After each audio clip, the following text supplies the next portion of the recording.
গোপন প্রশিক্ষণকালে 22 জন আটক, মেজর সাদিক সেনাবাহিনীর হেফাজতে। রাজধানীর বসুন্ধরা আবাসিক এলাকায় একটি কনভেনশন সেন্টারে গোপন বৈঠক ঘিরে কার্যক্রম নিষিদ্ধ থাকা আওয়ামী লীগ, নিষিদ্ধ ছাত্রলীগ সহ অন্যান্য সংগঠনের 22 জন নেতাকর্মীকে গ্রেপ্তার করেছে বাংলাদেশ পুলিশ। এছাড়া ওই বৈঠকে সংশ্লিষ্টতার অভিযোগ ওঠে মেজর পদমর্যাদার একজন কর্মকর্তাকে হেফাজতে নিয়ে জিজ্ঞাসাবাদ করছে বাংলাদেশ সেনাবাহিনী। বৃহস্পতিবার সেনা সদরের প্রেস ব্রিফিংয়ে সাংবাদিকদের প্রশ্নের জবাবে কর্মকর্তারা এই তথ্য জানিয়েছেন।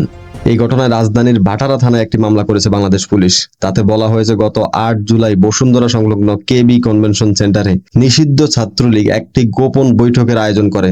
সকাল 10টা থেকে সন্ধ্যা পর্যন্ত অনুষ্ঠিত বৈঠকে নিষিদ্ধ ছাত্রলীগ, আওয়ামী লীগ ও অবসরপ্রাপ্ত সরকারি কর্মচারীরা মিলে 300 থেকে 400 জন অংশ নেন। তারা সেখানে সরকার বিরোধী স্লোগান দেন। সাবেক প্রধানমন্ত্রী শেখ হাসিনার নির্দেশ পাওয়ার পর সারা দেশ থেকে লোকজন এসে ঢাকায় সমবেত হবেন। তারা ঢাকার শাহবাগ মোড় দখল করে দেশে অস্থিতিশীল পরিস্থিতি এবং জনগণের মধ্যে আতঙ্ক সৃষ্টি করে দেশে শেখ হাসিনার প্রত্যাবর্তন নিশ্চিত করবেন। ঢাকার মহানগর পুলিশের ডিএমপি গোয়েন্দা বিভাগ ডিবি ওই মামলায় তদন্ত করছে। ওই মামলায় এখন পর্যন্ত 22 জনকে গ্রেপ্তার করা হয়েছে। তারা এখন আছেন কারাগারে। গ্রেপ্তার হওয়া ব্যক্তিদের মধ্যে আওয়ামী লীগ, যুবলীগ, সহযোগী সংগঠনের নেতা কর্মীরা রয়েছেন।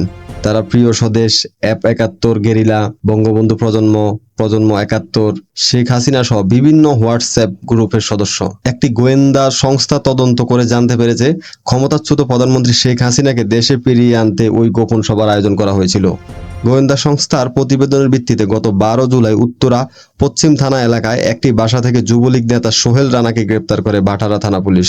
আইন শৃঙ্খলা রক্ষাকারী বাহিনীর একটি সূত্র জানায়, সোহেল রানা ও শম্পাকে মুখোমুখি জিজ্ঞাসাবাদ করে তথ্য যাচাই করা হয়।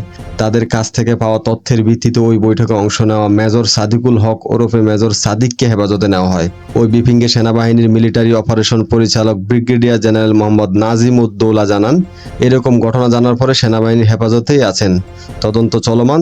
তদন্তে দোষ প্রমাণিত হলে নিঃসন্দেহে প্রচলিত নিয়ম অনুযায়ী সেনাবাহিনী তার বিরুদ্ধে ব্যবস্থা নেবে।